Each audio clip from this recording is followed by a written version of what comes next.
So kahapon lang to binuksan eh. Yan. Kaso ano lang tayo dito. For this video mga guys, dadaanan natin yung bagong bukas na kalsada. Dati kasi yun eh, one way lang siya. So ngayon ginawa na nilang two way dito sa may Imus, sa may SM Center. So ayun,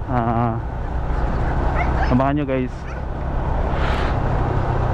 Sa mga hindi pa nakakaalam, open na po yung kalsada na yon. So malaking bagay yun guys, kasi traffic, madalas traffic dyan sa may sa may Alapan tsaka Pukandala.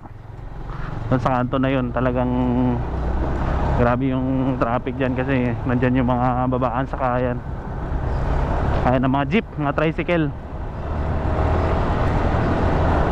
Ngayon wala ngayon, dito na tayo ngayon dadaan. Dati kasi nagdadaan sa may sa may Aguinaldo Highway, palabas ng Aguinaldo Highway. So madadaanan natin yung Bukandala. Ngayon hindi na tayo magbubukandala. Dito na tayo dadaan sa may Tuklong, kasi doon may ginagawa doon sa Bacoor eh. Traffic doon, nagre-reblocking sila ng kalsada. So ito yung kalsada na to. Kalsada na ito mga guys ay Imus Boulevard. So 6:30 AM na ng umaga, Friday ngayon, June 20 2025. So ayan, bye-bye nyo lang to guys. Ito yung pinaka rotonda. Yan, meron ditong paikot na mga rebulto. Ayan.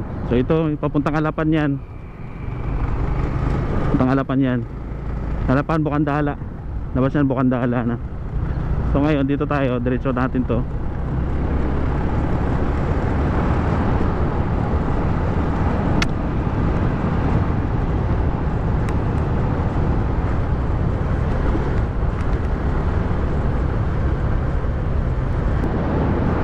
Ayan. So diretsoin lang natin to.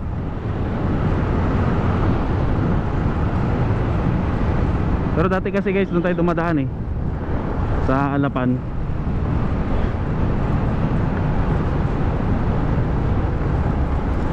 Ayan. Dito na guys.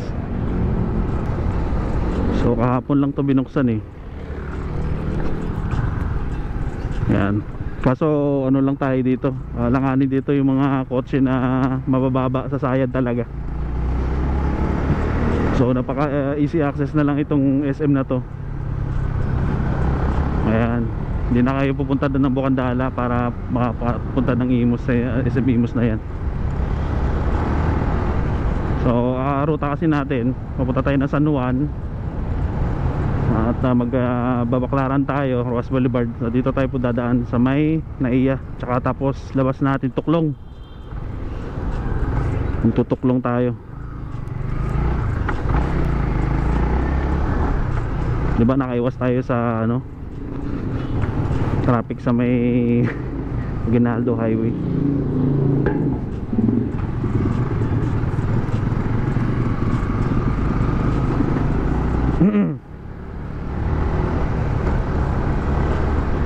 So ayan, ganito yung mga daanan dito. So ito guys, yung isa gagi. Yung isa yan pag natapos yan, maganda din. Doon yun guys, yung tagos nata sa yung isa rotonda kanina. Alam ko yun yung nun karugtong nun eh. So yan guys, kung hindi pa kayo nakapag-subscribe at naka-follow, please follow and subscribe dito sa ating video. So ayan guys, antayin